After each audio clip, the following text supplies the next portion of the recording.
ሰላም ጤና ይስጥልን ክቡራን ተመልካቾቻችን፣ ይህ በሰላም ካቶሊክ ቴሌቪዥን የሚተላለፍላችሁ አውደ ቤተሰብ የተሰኘው ሳምንታዊ ፕሮግራማችን ነው። ዛሬ በአዲስ አበባ ሀገረ ስብከት በአዳማ ቅዱስ ዮሴፍ ቁምስና ስር ከሚገኙ ምእመናን ጋር በቤታቸው እንግዳ ሆኜ ተገኝቼ ከነሱ ጋር ውይይት ለማድረግ ተገኝቻለሁ። እንግዲህ የዛሬ እንግዶቼ ላለፉት 11 ዓመታት በካቴኪስትነት በወንጂ ቅድስት ማርያም ቁምስና ውስጥ ሲያገለግሉ የነበሩ እንደዚሁም ደግሞ በመቂ ሀገረ ስብከት የፍትህና ሰላም ቢሮ ውስጥ ለ15 ዓመታት እያገለገሉ ያሉ በትዳራቸው ለ15 ዓመታት የቆዩና እንደዚሁም ደግሞ የአራት ልጆች ቤተሰቦች ናቸው። ጸሎት ወደ ቅዱስ ቤተሰብ ኢየሱስ ማርያም ዮሴፍ በእናንተ የእውነተኛ ፍቅርን ውበትን እናሰላስላለን። ወደ እናንተ በእምነት ልብ እንመለሳለን።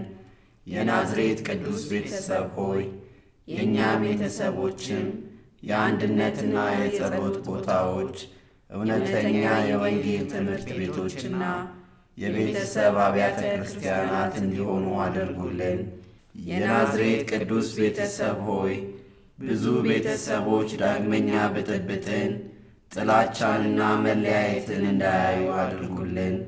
የተጎዱ ወይም ቅያሜ የደረሰባቸው ሁሉ መጽናናትንና ፈውስን ያግኙ። የናዝሬት ቅዱስ ቤተሰብ ሆይ የቤተሰብን ቅዱስነትና ክቡርነት እንዲሁም በእግዚአብሔር ዕቅድ ውስጥ ያለውን ውበት እንደገና እንድናጤን አድርጉ። ኢየሱስ ማርያም ዮሴፍ ጸሎታችንን ስሙ። አሜን። እንግዶቼ ዛሬ በቤታችሁ ተገኝቼ ከእናንተ ጋር እንድወያይ ስለፈቀዳችሁልኝ አመሰግናለሁ። እኛም አመሰግናለን። እንግዲህ ስለተቀበላችሁኝ እያመሰገንኩ እንግዲህ እስቲ ራሳችሁን ለአድማጭ ተመልካቾቻችን አስተዋውቁልኝ። እሺ፣ አመሰግናለሁ። እኔ ደሳለኝ ለራግቦ እባላለሁኝ። ተወልጄ ያደግኩት በወንጂ ሲሆን በልጅነት ቤተ ክርስቲያን ደግሞ ሳገለግል የነበርኩበት በወንጂ ቅድስት ማርያም ካቶሊክ ቤተ ክርስቲያን ነው። አሁን ላይ ደግሞ በዚህ በአዳማ ቅዱስ ዮሴፍ ቁምስና ስር በምእመናን ምክር ቤት የቤተሰብ ዘርፍ ላይ ያገለገልኩ እገኛለሁ። መልካም። እሺ፣ አመሰግናለሁ። ስሜ ራሄል ይላላ እባላለሁ። ተወልጄ ያደግኩት ሻሸመኔ 7ኛ ክፍል ስደርስ ቤተሰቦቼ በስራ ቀያሪ ምክንያት ወደ አዳማ መተን እዚህ ነው ትምህርቴንም የጨረስኩት እና አሁን ላይ በቅዱስ ዮሴፍ ካቶሊክ ቸርች እዛ አባል ሆኜ እኖራለሁ። በጣም ጥሩ። እግዚአብሔር ይስጥልን። በድጋሚ ያው አቶ ደሳለኝና ወይዘሮ ራሄል ጥሩ ነገሮች የትውልዳችሁን እድገታችሁን እንግዲህ ባጭሩ ነግራችሁናልና እንደው ተዋውቃችሁ ምን ይመስላል? የተዋወቃችሁ መቼ ነበር የተዋወቃችሁት? እስቲ ዛሬ 15 ዓመት ወደ ኋላ እንመለስና ከ15 ዓመት በፊት ምን ያህል ጊዜ በትውውቅ ጊዜ ቆያችሁ? እንዴት ተዋወቃችሁ? እንግዲህ የኔና የራሄል ትውውቅ የሚጀምረው እንግዲህ ከዛሬ 17 ዓመት በፊት እኔም እሷም በኮሌጅ ስንማር ሁለታችንም የህግ ትምህርት በዲፕሎማ እየተማርን በነበርንበት ወቅት እንግዲህ አጋጣሚ ያው በኮሌጅ ህይወት ውስጥ ብዙ የሚሰሩ አሳይመንቶች በግሩፕ የሚሰሩ አሳይመንቶች ይኖራሉና እንደ አጋጣሚ ሆኖ አንድ ግሩፕ ውስጥ ነበርንና የተለያዩ አሳይመንቶችን አብረን ስንሰራ እንግዲህ ከክላስ ጓደኝነት እንደገና ወደ ጓደኝነት አድጎ እንግዲህ ዛሬ ደግሞ ያው በትዳር 15 ዓመት ለመኖር በቅተናል ማለት ነው። ስለዚህ በዋናነት ትውውቃችን የኮሌጅ ትምህርታችንን ስንማር ክላስሜት ስለነበረ ነው። እንግዲህ ሪች ወደ አንቺ ተመለስኩኝ። የዛሬ 17 ዓመት በኮሌጅ ተማሪነት እንግዲህ አንድ ላይ ስትማሩ የተለያዩ አሳይመንቶችም የተለያዩ ግሩፕ ስራዎች አብረው ነበሩ። ያ ነገር እንዴት ነው ወደ ፍቅር የተቀየረው? ማን ነው የመጀመሪያ ፍቅር ጥያቄ ጠየቀው? ይሄ ነገር እንግዲህ ያው በባህላችን ብዙ ጊዜ ወንዶች ናቸው የፍቅር ጥያቄ የሚጠይቁት። ኖርማሊ የፍቅር ጥያቄ የሚጠይቀኝ እሱ ነው፣ ደሳለኝ ነው። ግን አብረን ስንማር ያው የበለጠ በጣም ጓደኞች የወንድምና እህት እነት ጓደኝነት ነበረን። አሳይመንትም ሲሰጥ እሱ ደግሞ በጣም ጎበዝ ነው፣ የክፍሉ መሪ ነው። ሲመረቅም ዋንጫውን የወሰደው እሱ ነው እና ከዛ አብረን የተማርን አሳይመንቶች ምናምን አብረን እንሰራለን፣ ያበረታታናል፣ ላይብረሪ እንድንገባ ያደርገናል። በዚህ በጣም እየተቀራረብን መጣን። ለ2 ዓመት ያክል ኖርማል አንድ ዓመት ያክል በወንድምና እህትነት። ከዚያ በኋላ ያው እሱ ነው የፍቅር ጥያቄውን የጠየቀው ማለት ነው። የፍቅር ጥያቄው ሲጠየቅ እንዴት ነበር? አጠያየቃችሁ ምን ነበረ? አቶ ደሳለኝ። የፍቅር ጥያቄ ብዙ ጊዜ ለትዳር ስናስብ ያው የሆነ የውስጣችን የሚደነግጠው ነገር አለና ስለዚህ ያው የጀመረው በክላስ ጓደኝነት ቢሆንም ግን እየተግባባን እየተቀራረብን ስንመጣ ያው ውስጤ እውነት እግዚአብሔር ለኔ ያዘጋጃት ሴት ናት የሚል ፊሊንግ አይነት ነገር ነበረ ውስጤ። የመደንገጥ ነገር ያው የራስ የሆነ ነገር ሲሆን ትደነግጣለህና ስለዚህ በዛ ነገር ላይ ተመስርቼ ነው የፍቅር ጥያቄ ለሷ ያቀረብኩትና ያው እሷም እንዳለችው እርግጥ ወዲያውም ሽታውንም ወዲያው አልተገኘም። በተወሰነ ጊዜ እንዲሁ በወንድምነት አብሮ ለ1 ዓመት ያህል የመቆየት ነገር ነበረ። ከዛ ከ1 ዓመት በኋላ ነው እሽታ አግኝቶ ወደ ፍቅር ጓደኝነት የተቀየረው ማለት ነው። እንግዲህ እሽታው ተገኘ፣ ወደ ፍቅር ጓደኝነት ተገባ። ለ1 ዓመት በፍቅር ጓደኝነት ቀጠላችሁ። ከዛ ወደ ትዳር ስትመጡ ምን አይነት ዝግጅት ነበረ? እንዴት ነበር ወደ ጋብቻ የመጣችሁት? ጋብቻ ትምህርት ተምራችኋል ወይ? ማንስ አስተማራችሁ?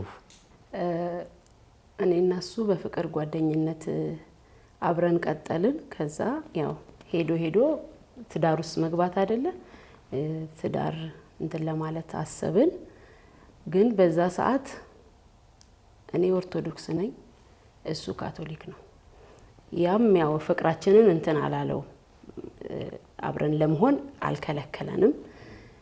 እዚያ ያው ቤተሰብ ሰርግ ምናምን አዘጋጁ። ያንን ሰርግ እንትን ካልን በኋላ በትዳር ውስጥ ስትኖር በሁለት ሃይማኖት መቀጠሉ ከባድ ስለነበረ በቃ እሱ አሳመነኝ። እኔ ኦርቶዶክስ ነኝ፣ ከዛ እንደዚህ ነው ብሎ አንዳንድ ነገሮች ነገረኝ። ከዛ በፊት ብዙም ካቶሊክ ሰው እንደዚህ ቀርቤም ቸርችም ሄጄ ምንም አላቅ። ከዛን አስረዳኝ ያለውን ነገር። ከዛ በኋላ ተቀበልኩኝ። እዛ አባ አለማየሁ እዚህ ቅዱስ ዮሴፍ ቁምስና የትምህርተ ክርስቶስን አስተማሩኝ። ከዛ በኋላ ነው እንግዲህ የቀጠልነው ማለት ነው። መልካም። ትምህርተ ክርስቶስን ከተማረች በኋላ እንግዲህ አንተም ያው እንዳለችው እሷ ያው ከኦርቶዶክስ ቤተክርስቲያን ብትመጣም አንተም ያው ትልቁ ነገር መሰረቱ ፍቅር ነውና ፍቅርን ደግሞ ቦታና ሃይማኖት ሁኔታዎች አይገድቡትም። ስለዚህ ትልቁ ነገር ደግሞ ወደ አንድነት የመምጣት ስሜት ነው። ስለዚህ ይሄንን ደግሞ እሷ ማምናበት አንተም እንግዲህ ያሳመንክበት መንገድ ይኖራል። መጣችኋል። ያንን ትዳር በተለይም ቃል ኪዳን በመታደርጉበት ሰዓት የነበረውን ለዛስ ደግሞ የነበሩ ዝግጅቶች ቅድመ ዝግጅቶች ምን ነበሩ? ቃል ኪዳንስ የት ነው ያደረጋችሁት? ይሄንን ብትነግረኝ። እንግዲህ ወደ ቃል ኪዳን ዝግጅት ከመሄዳችን በፊት ያው እኔ ቅድም እሷ እንዳለችው እሷ የኦርቶዶክስ እምነት ተከታይ መሆኗ እኔ ደግሞ የካቶሊክ ቤተክርስቲያን ተከታይ መሆኔ ምናልባት የካቶሊክ ቤተክርስቲያን ተከታይ መሆኔ ብቻም ሳይሆን የኋላ ታሪኬን ሁሉ ነግሬያት ነበረ። ማለት በቤተክርስቲያን ውስጥ በጣም ቅርብ የሆነ የአገልግሎት ህይወት እንዳለኝ ብዙ ሰዎች ከኔ የሚጠብቁት የካቶሊክ ጋብቻ አድርጌ ጥሩ ቤተሰብ መስርቼ እንድኖር ነው ብዙ ሰዎች ከኔ የሚጠብቁትና ስለዚህ ከዚህ አንጻር እኔ እሷ ላይ የኋላ የአገልግሎት ታሪኬን በመናገሬ ይሄ ነገር በእሷ ዘንድ ተቀባይነት አግኝቶ ሁለታችንም ወደ አንድ ቤተክርስቲያን መተን የቃል ኪዳን ትምህርት እንድንማር ትልቅ አስተዋጽኦ አድርጓል። የኔ ከሷ አብረን ጓደኝነት ከመጀመራችን በፊት የነበረኝ በቤተክርስቲያን ውስጥ የነበረኝ የአገልግሎት ህይወት እሷ ይሄንን የኔን ጥያቄ እንድትቀበል የሃይማኖት ጥያቄ ማለት ነው እንድትቀበል ትልቅ ድርሻ እንደነበረው አስታውሳለሁና እርግጥ ያው ቅድም እንደገለጽ ነው በወንጂ ቅድስተ ማርያም ካቶሊክ ቤተክርስቲያን ነው የጋብቻ ዝግጅትም ያደረግነው። በወቅቱ አባ ዳንኤል የሚባሉ ቆመስ ነበሩ። ያን ጊዜም እዚህ ነው የምንኖረው፣ እኛ አዳማ ነው የምንኖረው። ገና ግን እንደ አባል በቅዱስ ዮሴፍ ቁምስና ገና እንትን አላልንም፣ አልተቀበሉንም። ስለዚህ የምንታወቀው ወንጂ ስለሆነ ከዚህ የሄድን ሁለታችንም በእሳቸው በሰጡን ፕሮግራም መሰረት እየተመላለስን በጣም ደስ የሚል ያው እኔ ምንም እንኳን አስተማሪ ብሆንም ምንም እንኳን ሚስጥራትን አስተምሬ ባቅም ለቃል ኪዳን የሚዘጋጁ ሰዎችንም አስተምሬ ባቅም ግን እንደ አንድ ምእመን ቁጭ ብዬ የጋብቻን ትምህርት ስማር የበለጠ እርግጥ በፊትም ትዳር በጣም እግዚአብሔር የሚከብርበት ሕይወት እንደሆነ አውቃለሁ። ግን እሳቸው ሲያስተምሩን ደግሞ የበለጠ ትዳር ምን ያህል የእግዚአብሔር በረከት የሚገኝበት እንደሆነ ሊገባን በሚችል አይነት መልኩ ነው ያዘጋጁን አባ ዳንኤል። በዚህ አጋጣሚ እሳቸውን እጅግ በጣም አድርጌ ማመስገን ፈልጋለሁ። ምናልባት ወደ ኋላ ልመለስና መግቢያዬ ላይ ስገልጽ የነበረው ለ11 ዓመታት በካቴኪስትነት ቤተክርስቲያን ስታገለግል ቆይተሃልና እንዲህ ያ የካቴኪስትነት ህይወት ቅድም ያው ቃል ኪዳንም የተለያዩ ትምህርቶችን ስታስተምር እንደነበረ ዛሬ ለትዳር አጋርህ ወደ አንተ ህይወት እንድትመጣ ለፈቀደች ለትዳር አጋርህ ያበረከተልህ አስተዋጽኦ ምንድን ነው? ምክንያቱም ትዳር ሁል ጊዜ የሚኖር ነገር ነው፣ እየተሰራ የሚኖር ነገር ነው እና ዛሬ እምነቱን አንድ ሰው ከነበረበት ወደ ሌላ ቦታ ሲቀይር ብዙ ነገሮች አዲስ ይሆንበታልና ያ አዲስ እንዳይሆን ያንተ የካቴኪስትነት ህይወት ምን አይነት አስተዋጽኦ አበርክቷል? ለትዳር ለህይወት ምን አይነት አስተዋጽኦ አበርክቷል? እንግዲህ ያንን የ11 ዓመት የሙሉ ጊዜ ካቴኪስት ሆኜ ያገለገልኩበትን ወቅት ሳስታውስ ያው እውነት ለመናገር አሁን ራሱ ላለውበት መንፈሳዊነት ትልቅ መሰረት የጣለልኝ ጊዜ ነው ብዬ ብናገር ምንም ማጋነን አይሆንብኝም። ምክንያቱም እንግዲህ በዛን ወቅት እንዳሁኑም ጎልማሳ አይደለሁም፣ ወጣት ነኝ። በወጣትነት ምንም ሌላ ስራ ሳይኖር ሙሉ በሙሉ ቤተክርስቲያንንና ወንጌልን ብቻ ማገልገል በጣም ደስ የሚል ምንም ሌላ ነገር በሌላ ነገር ልታገኘው የማትችለውን አይነት ትልቅ ሰላም የሚሰጥ አገልግሎት ህይወት እንደነበረ አስተዋሳለሁና እርግጥ አሁን እሷ እኔን እንደ ትዳር አጋሯ ራሱ እንድትቀበለኝ እኔ በዛ በአገልግሎት ህይወት ውስጥ ማለፌ ትልቅ ዋጋ አለው። ምክንያቱም በአገልግሎት ህይወት ውስጥ ስትኖር እንግዲህ የራስ የሆነ መንፈሳዊነት ይኖርሃል።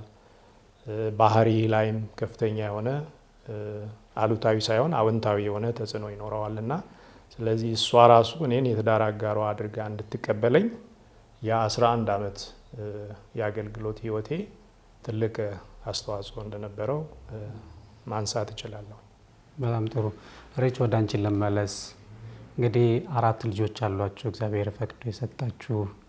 የእነዚህ ልጆች ታሪክ እና በተለይ ደግሞ መንፈሳዊነታችሁ ጋር በተያያዘ እድገታቸውን ከስያሜያቸው አንስተሽ ምን አይነት እናትነት እና የቤተሰባዊ ፍቅር አላችሁ? እሱን ብትገልጭልኝ። 4 ልጆች ቀላል አይደለም በዚህ ባለንበት የኑሮ ሁኔታ እና 4ቱንም ስወልድ በኦፕሬሽን ነው የወለድኳቸው።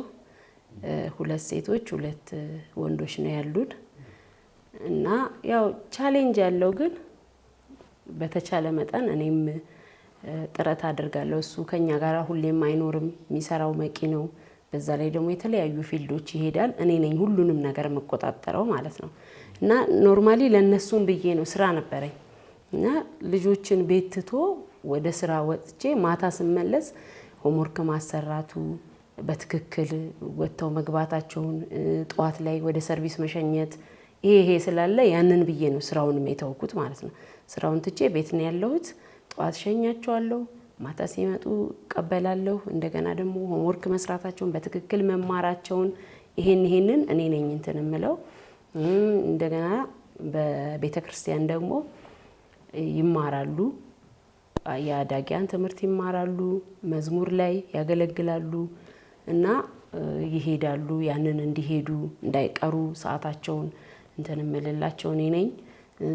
በተረፈ ደግሞ በቤትም ማታ የጸሎት ጊዜ ያለን ጸሎት እንጸልያለን። እንደ ቤተሰብ ካለሱም አብረን ከሌለም ደግሞ እኔና ልጆቹ እንጸልያለን። ሌላው ደግሞ እኔ መጽሐፍ ቅዱስ ያው ቤት ስለሙል መጽሐፍ ቅዱስ አነባለሁ እና ልጆች ስለሆኑ ምነግራቸው እንደ ታሪክ አድርጌ እንደዚህ ለምሳሌ ስለ ዮሴፍ ካነበብኩኝ ያንን እንደ ጨዋታ ቁጭ ብለን እየተጫወትን ምናምን ነግራቸዋለሁ መጽሐፍ ቅዱስ እንዲያነቡ እንዲበረታቱ በመንፈሳዊነት እንዲጠነክሩ ይሄንን አደርጋለሁ። አቶ ደሳለኝ እንግዲህ ስለ ልጆች ስናነሳ አንዳንድ እስከ ስያሜያቸው ጋር በተያያዘ ገጠመኞችና ጥሩ መልእክት አለኝ ብለህ ነበርና ወደ ስያሜያቸው ስማቸው ማን ነው? ገጠመኙስ ምንድን ነው? እንግዲህ ወደ የልጆቼን ስም ስያሜና ስም ከመሰየም ጋር ተያይዞ ያለውን ነገር ለመግለጽ ያህል የመጀመሪያ ልጄ ቬሮኒካ ትባላለች። አሁን 14 ዓመት ሆኗታል። ምናልባት የሚቀጥለው ነሐሴ 15 ይሞላታል። እንግዲህ የእሷን ስም የሰየምኩት እኔ ነኝ።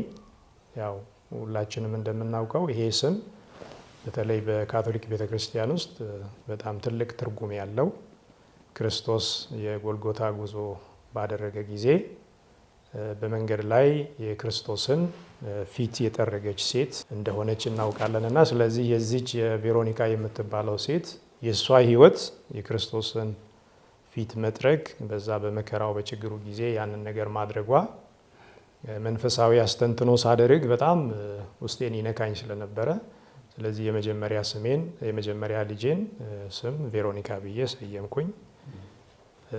እሷ እንደተወለደች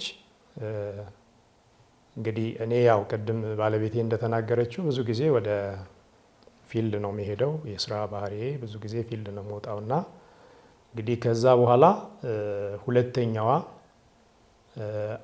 አሜን ተወለደች። አሁን 12 ዓመቷን በቅርብ አክብራለች። አሜን ተወልዳ አጋጣሚ እኔ ለስራ ወደ ሻሸመኔ ሄጄ ነበረና አንድ በጣም የቤተ ክርስቲያን ሽማግሌ ናቸው።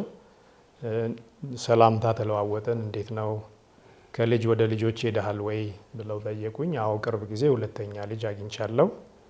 የመጀመሪያዋ ሴት እንደሆነች ያውቃሉ። አሁንም ሴት ናት። ግን ሴት ብትሆንም እኛ አሜን ብለናታል። ተስማምተናል።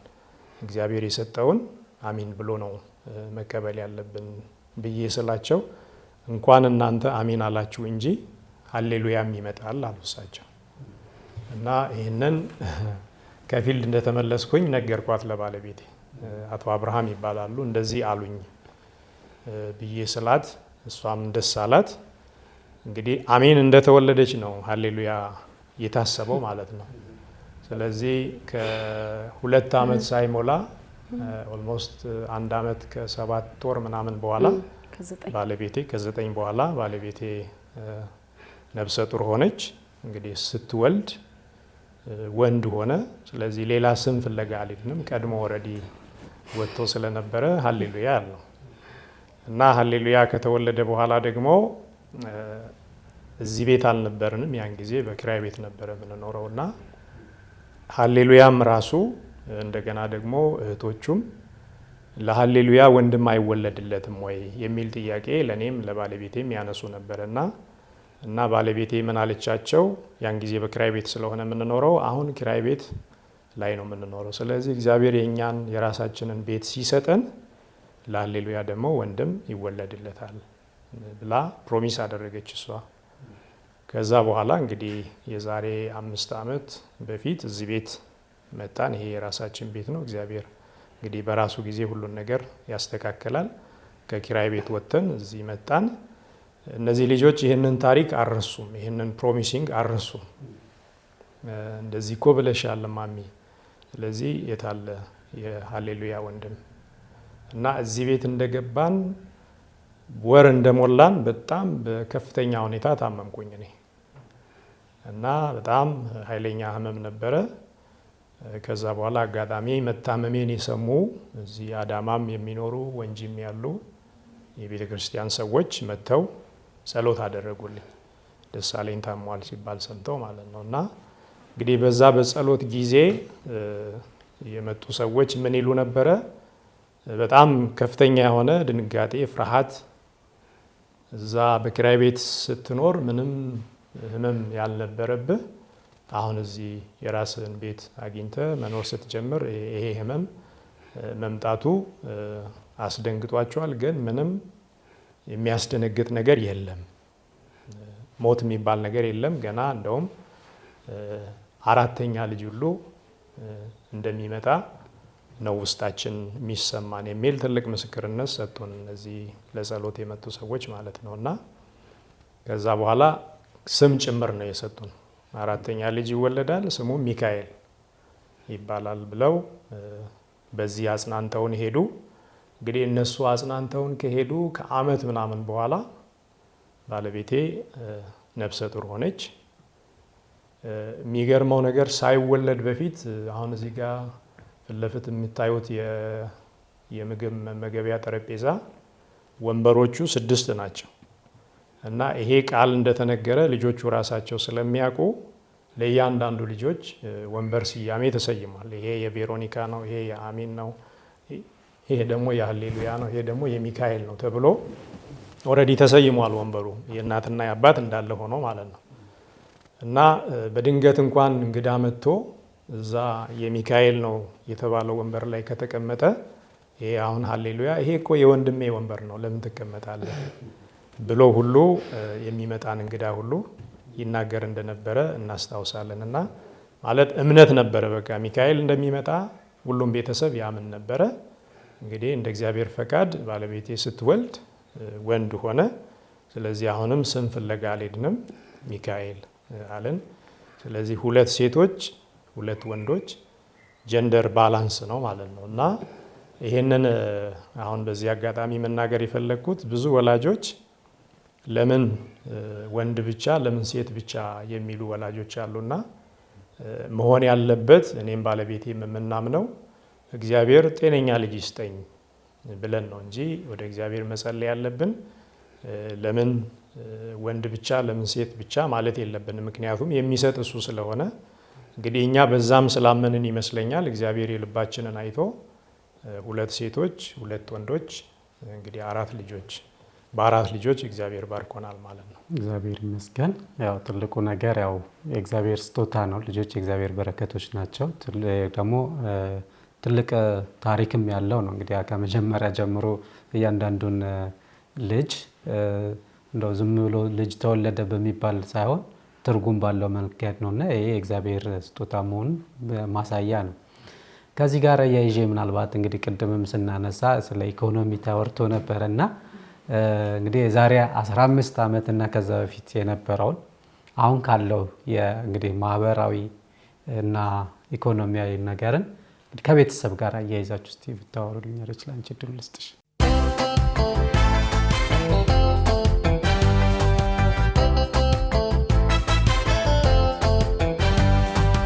ከዛሬ 15 ዓመት በፊት ያለው የኑሮ ሁኔታ በጣም መልካም ነው። ያው ሁላችንም እንደምናውቀው ነገሮች ርካሾች ናቸው። ገንዘብ አቅም ነበረው የዛን ሰዓት ማለት ነው። አሁን ላይ ከባድ ነው። ግን ያው ሴት ልጅ መላ አታጣም እና በመላ ያው እሱ ሰርቶ የሚያመጣውን ነገር በማቻቻል አንዱን ባንዱ እየቀየርክ እንደዛ እንትን እያለን ያው እንኖራለን። ግን ከባድ ነው በአሁን ሰዓት ኑሮ። ልጆች የግል ትምህርት ቤት አስተምረክ የሰርቪስ ተከፍሎ እንደገና ደግሞ አሁን በእኛ ደሳለኝ በተመቸው ጊዜ ከአዳማ መቂ ይመላለሳል። አንዳንዴ ጠዋት ሄዶ ማታ ይመጣል። በአብዛኛው ሌላ ሀገር ካልሄደ በስተቀር ማለት ነው። ይሄ ትንሽ የትራንስፖርቱ ምናምን ከባድ ነው። ግን እግዚአብሔር ደግሞ ይረዳል። በዚህ ውስጥ እሱን የታመነ አያፍርም። ስለዚህ እሱን ታምነን መቼም ጾምም አድረንም አናቅም አተንም አናቅም። እግዚአብሔር ይመስገን። ደሴ ወደ አንተ ልመለስና እንግዲህ ትዳር ሲባል ብዙ መልካም ነገሮች አሉት፣ ብዙ ጥሩ ነገሮች አሉት። በዛው ልክ ደግሞ ያው 2 የተለያዩ ሰዎች አንድ ላይ የሚኖሩበት ህይወት ነውና በዚህ መሃል የተለያዩ አለመግባባቶች ሊኖሩ ይችላሉ።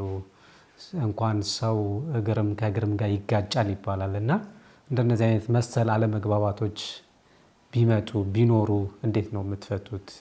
ትዳራችሁን ለማጽናት እንግዲህ 15 ዓመት ቀላል ጊዜ አይደለም። ከዚህም በኋላ እንደ ጌታ ፍቃድ በረጅም ጊዜ እንደምትኖሩ ተስፋ እናደርጋለን እና ያንን አለመግባባቶች እንዴት ነበር የምትፈቱት? እንግዲህ ጥሩ ጥያቄ ነው። ያው እንደ አጋጣሚ ሆኖ የእኔ የስራ ኤሪያዬ የሰላም ግንባታ፣ የግጭት አፈታት እና ብዙ ስልጠናዎችን ከብዙ የማህበረሰብ ክፍሎች ጋራ አብሮ የመወያየቱ እድል እኔ ጋር አለና እንግዲህ እሱም እንደ መልካም አጋጣሚ ሆኖ ነው ማለትም እችላለሁ። እንደገና በግሌም ደግሞ ቀደም ሲል በነበረኝ የአገልግሎት ህይወትም ችግሮች ሊፈጠሩ እንደሚችሉ አምናለሁ። ሰዎች አብረው ስለኖሩ ብቻ በተለያየ ነገር አለመስማማት፣ አለመግባባቶች ሊፈጠሩ እንደሚችሉ አምናለሁ። ግን በዛው ልክ ደግሞ ነገሮች በመነጋገር ሊፈቱ እንደገና ደግሞ ወደ ተሻለ ደረጃ መደረስ እንደሚቻልም በግሌም ስለማምን እንግዲህ እኔና ባለቤቴ ይህን ያህል ዓመት በትዳር ስንኖር እንደተባለው በተወሰነ መጠን በሀሳብ በአንዳንድ ነገር አለመግባባቶች ይኖራሉ። ግን እነዛን አለመግባባቶች ቁጭ ብሎ በመነጋገር የመፍታት ልምድ ነው እኛ ጋር ያለውና እንግዲህ ይህን ያህል ዓመት ስንኖር አንድም ቀን በእኔና በሷ መሀል በተፈጠረው አለመግባባት ሌላ ሶስተኛ ሰው ገብቶ ያሸማገለን አንድም ጊዜ የለም። የኔም ቤተሰቦች እንትን ያሉበት ጊዜም የሉም፣ የእሷን ቤተሰቦች በእኛ ትዳር ውስጥ የገቡበት ጊዜ የለም እና እርግጥ በተቻለን መጠን አለመግባባቶች እንዳይፈጠሩም እኛ ቁጭ ብለን ተነጋግረን የወሰንናቸው ነገሮችም አሉ። ለምሳሌ ብዙ ጊዜ ትዳር ውስጥ ትዳር መልኩን እንዲቀይር ወይም ደግሞ እንደው ጤነኛ እንዳይሆን ከሚያደርጉ ነገሮች አንዱ የቤተሰብ ጣልቃ ገብነት፣ እንደገና ደግሞ አንዱን ቤተሰብ ከፍ አድርጎ አንዱን ቤተሰብ ዝቅ አድርጎ የማየት አስተሳሰብ ነው እና ኢቨን እኛ ከበዓላት ጋር ተያይዞ ራሱ ገና ትዳር ስንመሰርት ያው የኔ ቤተሰቦች ወደ ሆሳና ነው የሚኖሩ የነበሩትና መስቀልን ሁላችንም እንደ ቤተሰብ እዛ ሄደን እናከብራለን። እንደገና ደግሞ ገና የእሷ ቤተሰቦች እዚህ አዳማ ነው የሚኖሩት፣ ሁላችንም ተሰብስበን እዛ ሄደን እናከብራለን። ሌሎቹን በዓላቶች ግን ሁላችንም እዚሁ በቤታችን ቁጭ ብለን እናከብራለን እና ስለዚህ እነዚህን ነገሮች ራሱ ባላንስ ማድረጉ ጤነኛ የሆነ ደስተኛ የሆነ ትዳር እንዲኖረን ከፍተኛ የሆነ አስተዋጽኦ አድርጓልና እውነት ለመናገር ያን ያህል የሚከብድ ባህሪ የላትም የኔ ባለቤት። እንደዚህ በተለይ የኔን መንፈሳዊነት የኔን አገልግሎት ሊሞግት በሚችል አይነት መልኩ እንደዛ አይነት ባህሪ የላትም። እርግጥ እንደተባለው በሆነ ነገር ከልጆች ጋር በተገናኘ ሊሆን ይችላል፣ ከኢኮኖሚ ጋር በተገናኘ ሊሆን ይችላል፣ አንዳንድ ነገሮች ሊፈጠሩ ይችላሉ። ግን ያንን ቁጭ ብሎ በመናገር ከምንም በላይ ደግሞ ቅድም ከልጆች ጋር ባለቤት ያነሳቸውን እንግዲህ የዛሬ 10 ዓመት በፊት የምናደርጋቸው ለልጆቻችን የምናደርገው ነገር እና አሁን የምናደርገው ነገር አንድ ላይሆን ይችላል እና ያው ልጆች እንትናቸው ብዙ ነው፣ ፍላጎታቸው ብዙ ነው። ግን አንዳንድ ጊዜ የልጆችን ፍላጎት ማሟላት ወላጆች ሲከብዳቸው እኔ እንደ አንድ አባት የምጠቀመው ዘዴ ምንድን ነው? ካጣነው ነገር ይልቅ ያለን ነገር በጣም ብዙ እንደሆነ ለልጆቼ ነግራቸዋለሁ። ይሄ ነገር እግዚአብሔር ሰጥቶናል፣ ይሄን ሰጥቶናል። ስለዚህ ከጎደለን ይልቅ የተሰጠን ነገር በጣም ብዙ ነው በሚል እነሱም በእንደዚህ አይነት አስተሳሰብ አመስጋኞች እንዲሆኑ ይሄ አሁን ላይ ያላገኙትን ነገር ነገ ሊያገኙት እንደሚችሉ እንደዚህ አይነት መንፈሳዊ ምክር ሁሉ ሰጣቸዋለሁ ለልጆቼ ማለት ነው። እንግዲህ የስራ ህይወት፣ የትዳር ህይወት ብዙ ነገሮችን አሳይቷቸዋል። የልጆች አስተዳደግ ብዙ ነገር አሳይቷቸዋል እና ከናንተ ህይወት ከናንተ ትዳር ሊማሩበት ወይም ደግሞ ልትመክሯቸው አዲስ የሚጋቡትን በትዳር ላይ ያሉትን በተለያዩ ነገር ላይ ያሉ ሰዎች አሉና ለነዚህ ሰዎች እንደው አንቺ ካለፈው ህይወትሽ ትዳርሽ አሁንም በምትኖሪ ትዳርሽ ምን መልእክት ታስተላልፊያለሽ? ምን ምክር ትሰጫቸዋለሽ? እኔ እንግዲህ ለአዲስ ተጋቢዎች የምመክረው ከኑሮዬ ከራሴ ካየሁት ከህይወቴ ልምድ ነው እና በመጀመሪያ ደረጃ ባልና ሚስት ምንም አይነት ነገር መደባበቅ እንደሌለባቸው ነው። እኔ አሁን ምንም ነገር ለማድረግ ለደሳለኝ ሳልነግረው ምንም ነገር በራሴ አልወስንም፣ እሱም እንደዛው አይወስንም። እንዲህ ነገር አለ እንዲህ ላርግ እንዲህ ብሎ ተመካክረን ነው በአብዛኛው እንትን የምንለው። ይሄ ተራ ነገር ከሆነ ብዙ እንትን የማያስፈልገው ካልሆነ በስተቀር ሁሉንም ነገር እንነጋገራለን። ያ መነጋገር ለሁለታችን የበለጠ እየተቀራረብን ያለውን ምንም ከውጭ የሚሰማው ነገር የለም፣ አዲስ ነገር የለም። እሱ የሚያውቀውን እኔ ያውቃለሁ፣ እኔ የማውቀውን እሱ ያውቃል።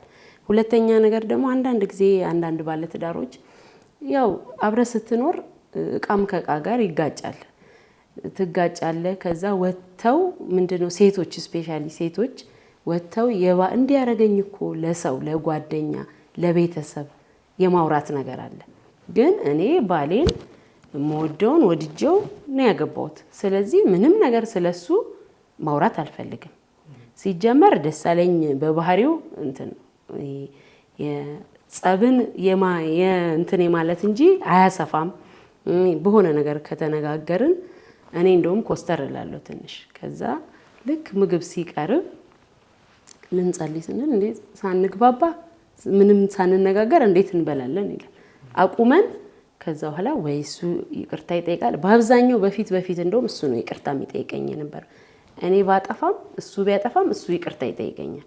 ከዛ ሁሌ ጊዜ ይሄን ነገር ሳይ ዲኤንኤስ መቼ ነው ይቅርታ የምጠይቀው ማለት እሱ ብቻ ሲሆን ከዛ እኔም ጥፋተኛ ከሆንኩኝ አስብና ኦኬ ይሄን ነገር ተሳስቻለሁ ብዬ እኔ ይቅርታ ጠይቀዋለሁ። ምግብ ተኳርፈን ወይ በሆነ ነገር ሳንስማማ ቀርተን በጭራሽ አንድ ላይ ምግብ አንበላ። ይቀርባል ምግቡ፣ መጀመሪያ ይቅርታ ተጠያይቀን ከዛ በልተን ያለውን ነገር እንነጋገራለን። እና ይሄ አንድ ጥሩ ልምድ ነው ብዬ ነው የማስበው። እና ልጆቼም ይሄንን እያዩ ነው ያደጉት። ወደፊትም እኔ በትዳራቸው ምንም እንትን ይላቸዋል ብዬ አላስብም። እና ወጥቶ ማውራት ያልኩህም እንደዛው በቃ ማለት ሚስጥር ነው። የባል ነገር ውጪ አይወጣም፣ የሚስት ነገርም ውጪ አይወጣም። ከዛ በሆነ ሰዓት እኮ ቁጭ ብለን እንነጋገረዋለን። ይሄን ነገር ስንነጋገር እንፈታለን።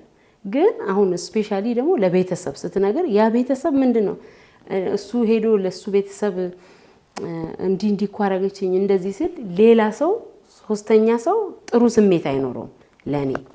እኔም ለኔ ቤተሰብ ወይ ደሳለኝ እኮ እንደዚህ ያለኝ እንዲያረጋኝ ብል ለሱ ጥሩ ስሜት አይኖራቸውም። ግን አሁን እኔ ምንም ነገር አልናገርም፣ እሱ ምንም ነገር አይናገርም።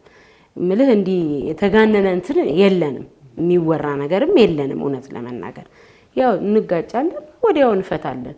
የምንጋጭበት ነገር ይኖራል። ይሄ አንጋጭም ብለን ማለት ውሸት ነው። ሰው ለዛውም 15 ዓመት ቀርቶ በአንድ ዓመት ውስጥ ብዙ ጊዜ ልትጣላ ትችላለህ። ግን ያንን በቀላሉ እንፈታዋለን ማለት ነው። ያው የሱም የስራ ሁኔታ ፍትህና ሰላም ላይ ስለሚሰራ አንዳንዴ የባሰ ነገር ከሆነ ደጅ ይወጣል ትቶኝ። እኔ የምቆጣ ከሆነ ትቶ ወደ ውጭ ይወጣና ከዛ ረስቶት ይመጣል። ከዛ ሳይው ደነግጣለሁ።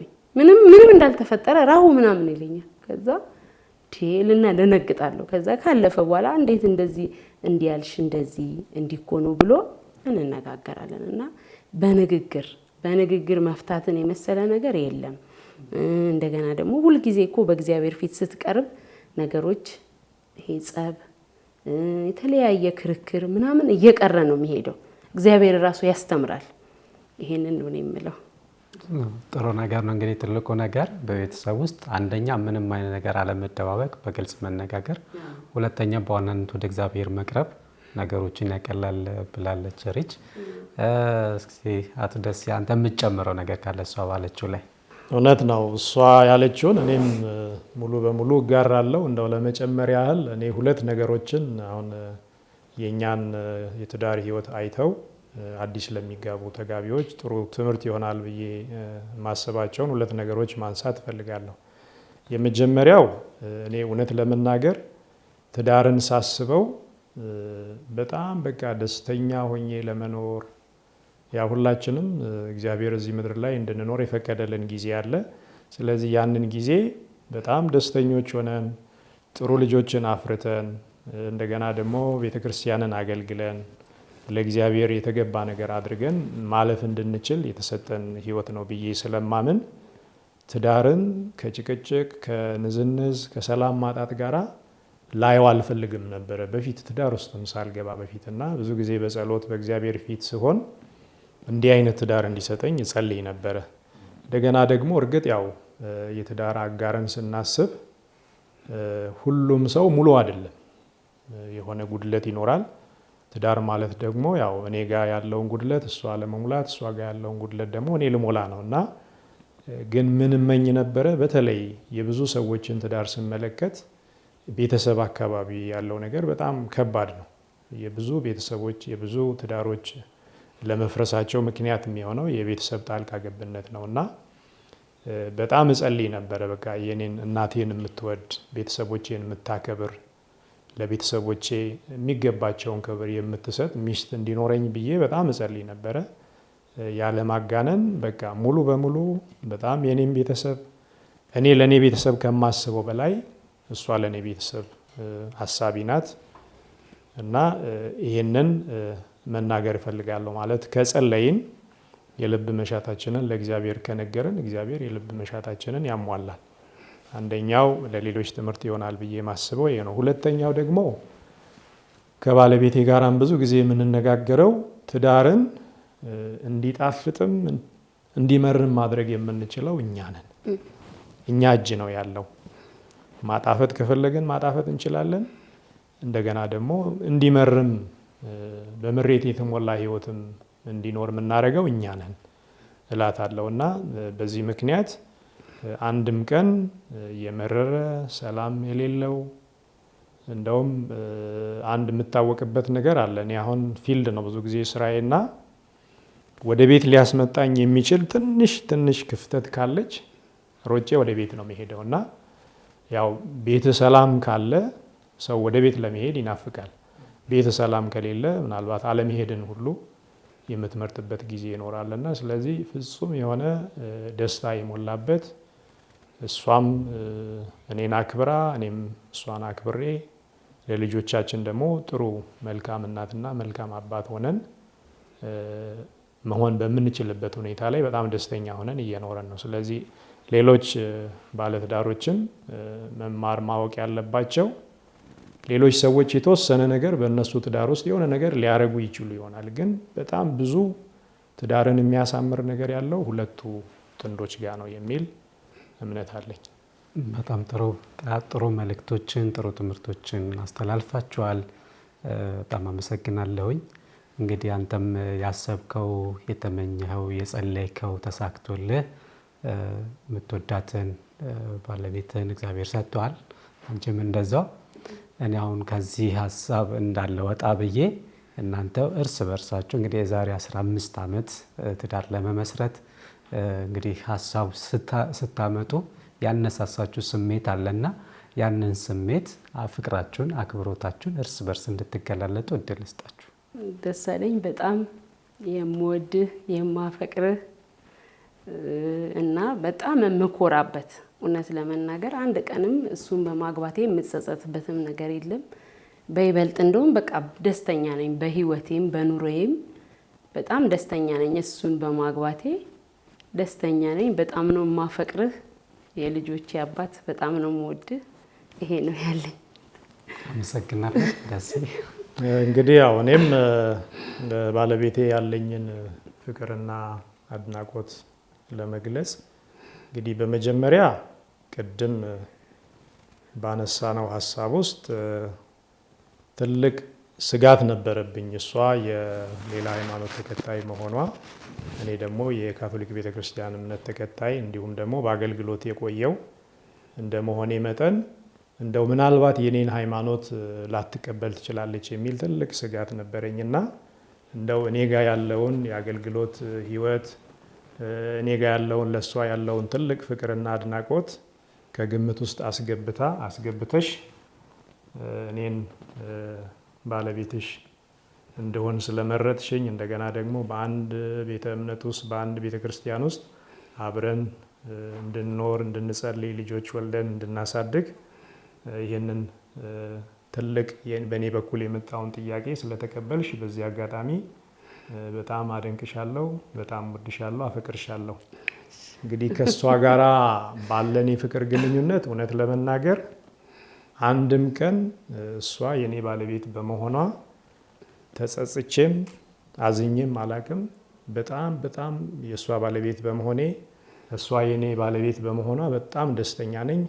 ይሄ ደስታ ሁል ጊዜ እግዚአብሔር እዚህ ምድር ላይ እንድንኖር እስከፈቀደልን ጊዜ ድረስ የሚቀጥል ደስታ ነው በእኔና በእሷ መሀል ያለውና በጣም ወድሻለሁ፣ አከብርሻለሁ። እግዚአብሔር ይስጥልን። ጥሩ ጊዜ ነበረ። እናንተም ፍቅራችሁን፣ ትዳራችሁን እግዚአብሔር ይባርክ። ቀላል ነገር አይደለም 15 ዓመት ማለፍ።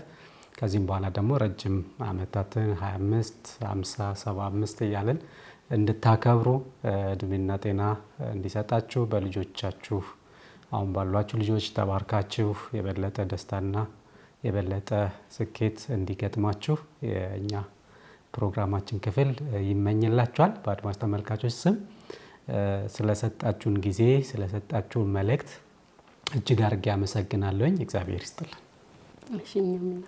እኛም እናመሰግናለን። እንግዲህ እኛም ይህንን ቤተሰብ እንደው ለሌሎች ቤተሰቦች ትምህርት ሊሆን የሚችል ነገር በእናንተ ሕይወት ውስጥ አለ ብላችሁ እኛን መርጣችሁ ወደ ቤታችን ስለመጣችሁና በትዳራችን ዙሪያ እንደዚህ ደስ ባለ በሚል መልኩ እንድናወራ ስለመጣችሁ ስለጋበዛችሁን እኛም እጅግ በጣም አድርገን እናመሰግናለን።